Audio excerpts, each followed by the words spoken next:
في البدء كان الكلمة والكلمة كان عند الله وكان الكلمة الله.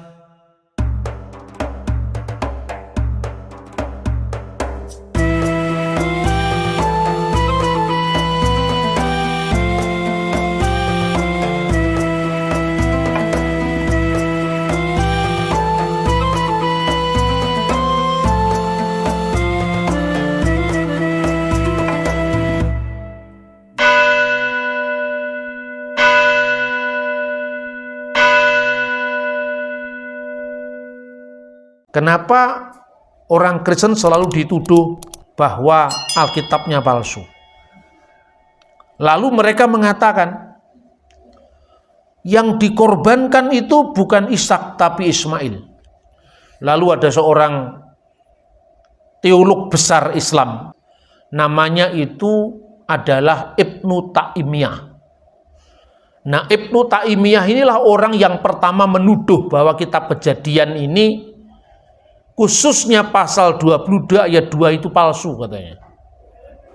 Nama Ishak itu disisipkan di dalam teks, aslinya tidak ada. Maksudnya supaya Ismail yang dikorbankan itu kira-kira. Dia menulis buku itu, judulnya adalah Al-Jawabus Shahih Liman Badala Dinil Masih. Jawaban yang benar terhadap orang-orang yang mengubah agama Yesus, agama Al-Masih. Lalu dikatakan di situ adalah sisipan. Nah, kemudian dari Ibnu Taimiyah ini diteruskan oleh muridnya namanya Ibnu Katsir. Nulis tafsir Quran namanya Tafsir Al-Quranul Azim.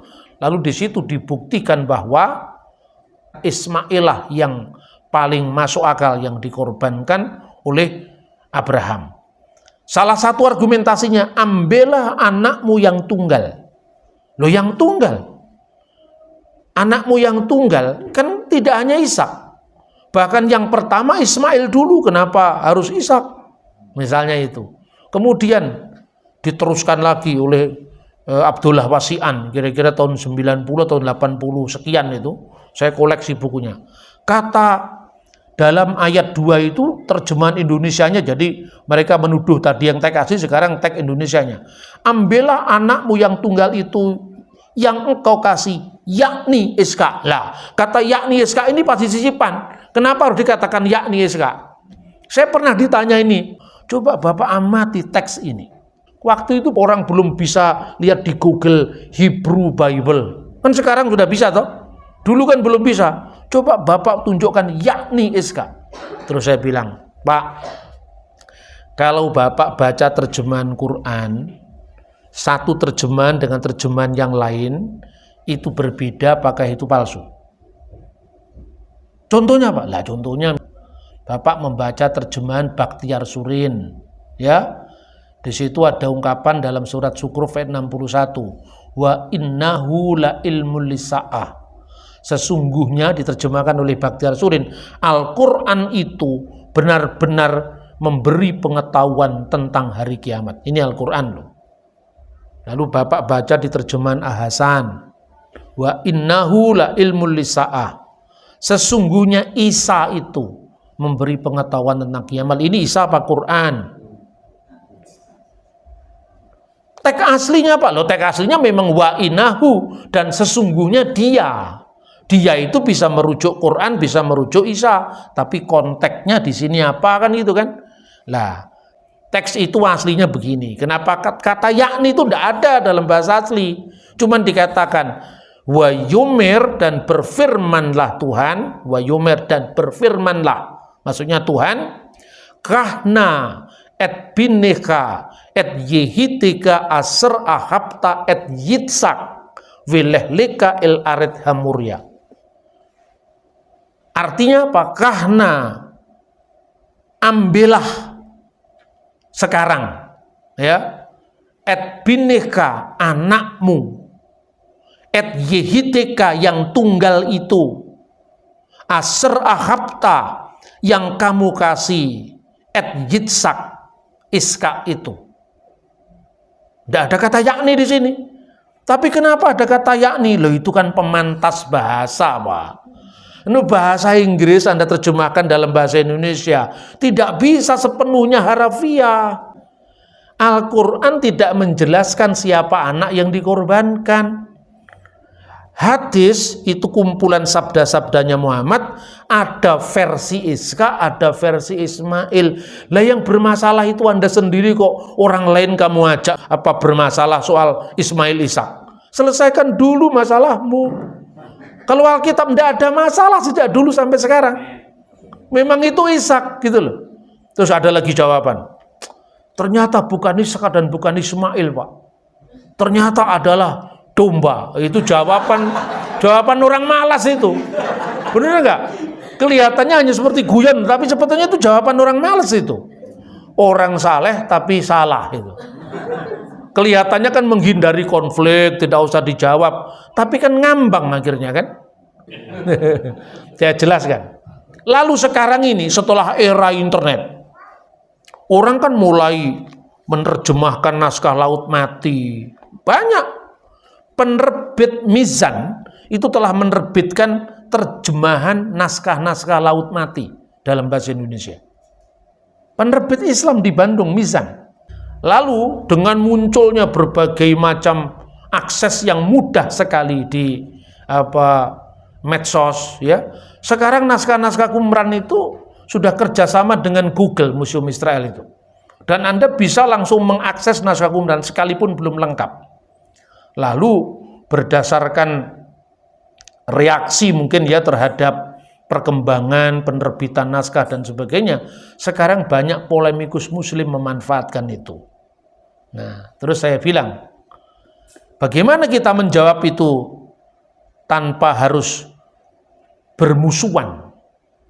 Ya harus santun pertama. Kedua, setiap bicara harus ada datanya. Lalu dikatakan begini, naskah Qumran, ini polemikus Islam lagi yang mengatakan, tidak secara jelas mengatakan itu Ismail atau Ishak. Nah ini lagi. Wah ini kok enggak habis-habis ya orang nuduh ini. Naskah yang paling tua yang mengatakan Ishak yang harus dikorbankan itu enggak ada. Paling tua naskah yang memuat Ishak itu adalah naskah Masoretik dari abad 9 tadi. Naskah Ibraninya loh, katanya gitu. Terus saya tunjukkan. Ini kan ada edisi. Penemuan di gua keempat, penemuan di gua pertama, penemuan di gua ketiga, semua itu ada. Lalu saya buktikan bahwa ternyata memang kalau kita baca tentang Alkitab ya, naskah Qumran itu tidak semua lengkap memuat seluruh Alkitab. Misalnya, kitab Kejadian pasal 22. Itu pada ayat 2 sampai ayat 5 kalau tidak salah, itu tidak ada. Terpotong, karena itu kan naskahnya sebagian rusak kan. Baru ayat sekian sampai ayat ke-11, ayat ke-19, lalu disambung lagi ayat 23, pasal 23, dan seterusnya. Tetapi itu tidak berarti bahwa naskah Qumran tidak memuat itu Ishak. Jadi kira-kira seperti ini. Ada naskah Qumran yang utuh memuat seluruh kitab. Yang paling utuh itu kitab Nabi Yesaya. Ini yang paling utuh. Dan ini disimpan di Museum Israel. Shrine of the Book, Museum Israel. Tapi ada juga naskah dalam bentuk komentari. Misalnya naskah Habakuk ini. Jadi untuk memahami Habakuk ini kan ada naskah aslinya Habakuk. Lalu ditafsirkan oleh guru kebenaran. Ayat ini, pasal ini maknanya apa? Gitu loh. Jadi yang diambil teks yang dikutip di sini, baru bawahnya ada terjemahannya, lalu ada tafsirannya dalam bahasa Aram. Begitu juga yang namanya pengorbanan Ishak dan Ismail, sekalipun Kejadian pasal 22 ayat 2 yang jelas mengatakan Ishak itu tidak ada, tapi itu dikutip dalam naskah Qumran yang lain yang tidak langsung memuat naskah Kejadian 22. Itu dimuat di mana? Di naskah 4Hi 225 fragmen kedua kolom pertama. Itu edisi ilmiahnya sudah banyak muncul. Nah, saya tunjukkan bunyinya. Wa zikra et semu Yitzhak. Dan kemudian dia memberi nama kepada anaknya itu Yitzhak. Yafo sar ha mastema. Maka datanglah pangeran kebencian. Maksudnya setan. Lalu baris ke-10. El Elohim kepada Allah. Wa yistim untuk mencobai, untuk mendakwa. Kata yistim itu asalnya dari kata satan. Satan itu mendakwa atau mencobai. Wa yistim el Abraham untuk mencobai Abraham bi Ishak tentang Ishak anaknya itu.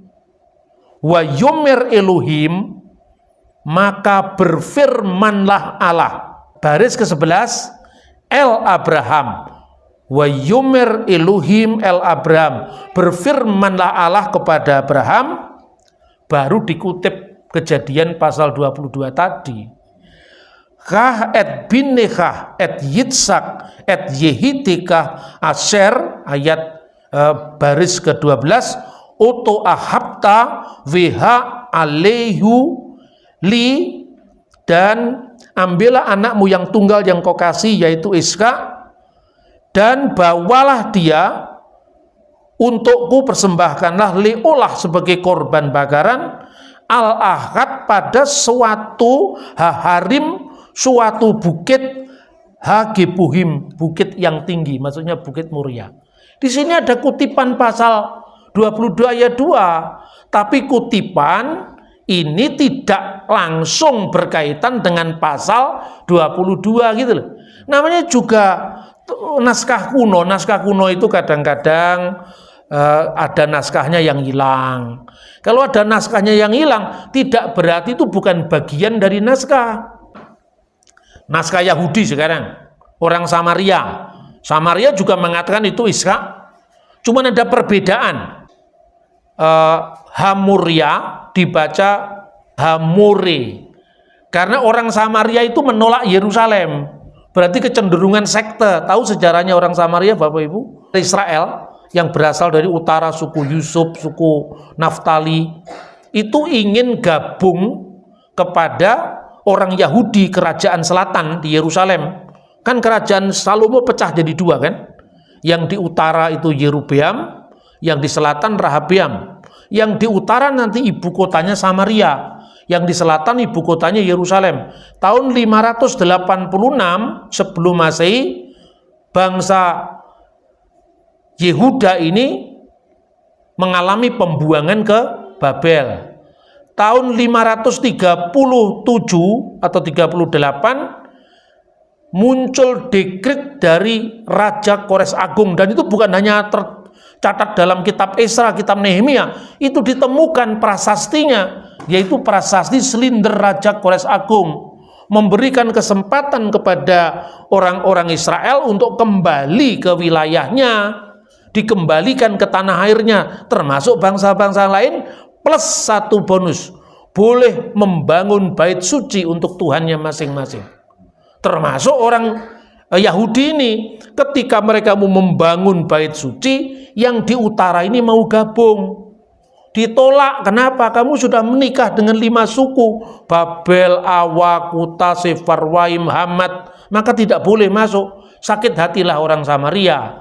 Maka mereka menolak bait suci di Yerusalem, dan dia bikin bait suci tandingan di Samaria, tempatnya di Gunung Gerizim, wilayah More. Makanya El Eret Hamuria dibaca El Eret Hamore itu. Tapi tentang Ishak, naskah kuno manapun semua sama. Naskah Qumran dari tahun 150 sebelum Masehi, naskah Masoretik dari abad 9 sampai abad 11 setelah Masehi. Belum lagi terjemahannya. Orang-orang Yahudi di Alexandria menerjemahkan Perjanjian Lama ke dalam bahasa Yunani, namanya Septuaginta. Di situ juga Ishak. Kira-kira pada permulaan Tarik Masehi, orang Yahudi menerjemahkan dalam buku yang namanya Targum Neofiti dalam bahasa Aram. Di situ juga Ishak. Kira-kira pada abad kedua tahun 150-an, terjemahan Latin pertama yang dikenal dengan Vetus Latina, di situ juga Iskak. Lalu Santo Hieronymus di Bethlehem, selama 25 tahun dia menerjemahkan Alkitab dari bahasa Ibrani ke dalam bahasa Latin yang dikenal Biblia Sacra Vulgata. Di situ juga Iskak. Tidak ada satupun riwayat Ismail. Jadi kalau yang tidak pasti Islam ya jangan ngajak kita tidak pasti, kita sudah pasti kok. Karena dalam Quran memang tidak dijelaskan siapa anak yang dikorbankan itu. Dalam surat Asy-Syaffat ayat 101 cuma dikatakan fabasyarnahu bigulamin halim, dan diberikan kabar gembira tentang anak yang sabar, anak yang amat sabar. Siapa anak yang amat sabar itu? Ada yang menafsir Iska, ada yang menafsir Ismail, ada hadis yang meriwayat Iska, ada hadis yang meriwayatkan Ismail. Jadi itu problema Islam, jangan dibawa ke Kristen dan Yahudi. Lah ya orang Kristen kok ya mau diajak debat? Suruh mereka debat dulu, wong itu urusan mereka bukan urusan kita. Maka saudara-saudara, umatku ini binasa karena kurang pengetahuan. Gara-gara kita ini terjebak dalam perdebatan yang dimainkan orang lain. Ini kan wasitnya mereka. Kenapa kita mau? Nah ini kadang-kadang kita ini yang namanya militansi tanpa strategi itu adalah kekalahan.